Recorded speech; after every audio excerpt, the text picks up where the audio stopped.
今天再给大家分享一个我们用零成本修复这台洗衣机的一个技巧。这台洗衣机在脱水的状态下，它是下边的波轮转，但是桶不转。那遇到这种问题啊，我们直接打开洗衣机的后盖，在这个下边有一个排水牵引器。我们首先要看的就是它有没有拉动，如果没有拉，那我们就要找排水牵引器的问题了。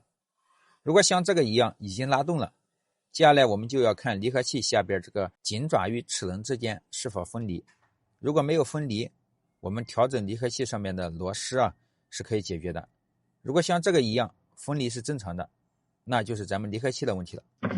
这个时候就要看客户的意见了。如果换一个新的离合器是比较贵的，那如果他不想换，咱们也可以零成本给他维修。现在咱们就把这台机子修好，给大家演示一下。先拆掉这个离合器下边的护板，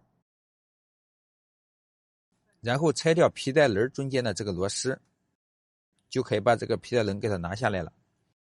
现在看到的这里边这个塑料齿轮啊，咱们把它给它拿下来。那么拿下来之后，就看到这里边有个爆簧，我们把爆簧给它拆下来，可以看到这个明显的已经有变形，那就它坏了。现在咱们只需要更换一个好的爆簧就可以了。找一个咱们平时维修换下来旧的离合器，把这个里边的爆簧给它拆下来。